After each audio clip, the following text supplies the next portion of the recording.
Nachádzame sa na ostrovných Lúčkach v chránenom území európskeho významu.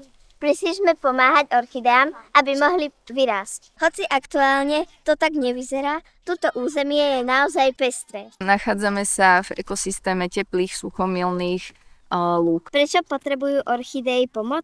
Preto, lebo oni potrebujú práve takúto nízku trávu, ktorú dosiahneme tým, že ju pokosíme, a už keď je lúka zatienená, tak orchideje tu vlastne nerastú. Na týchto lúčkach chránime vlastne celý ekosystém kvôli tomu, že tie orchideje nedokážu vyrásť a rozmnožovať sa úplne same, ale potrebujú mať aj konkrétne prostredie a potrebujú vytvoriť symbiózu s hubami, s konkrétnymi hubami, čiže až vtedy, keď majú ako keby zachované celé to prostredie, až vtedy sa dokážu oni rásť. Čím viacej máme rôznych fragmentov, rôznych takých mozaikovitých ekosystémov, tak tým je tu väčšia biodiverzita, čiže každý si nájde to svoje, to čo potrebuje, a tým sa vlastne zvyšuje tá rôznorodosť toho prostredia. Tuto človek musí umelo vstupovať do tej krajiny a starať sa o tie lúky, lebo teda bez činnosti ľudí aby tieto lúky časom postupne zarastli a práve tieto orchidové lúky, ktoré tu boli mnoho rokov,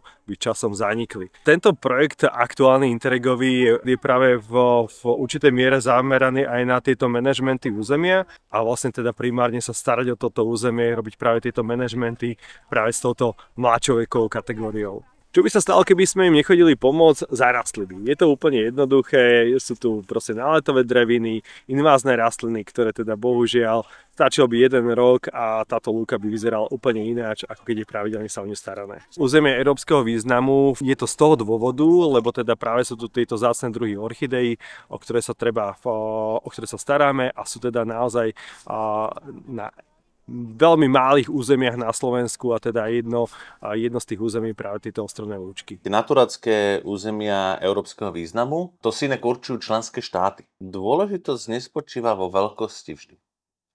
Dôležitosť spočíva v tom, čo tam je. Jedna z vecí pri ohrozených druhoch je, že my nesieme sa snažiť brániť len tomu, aby boli zabíjame.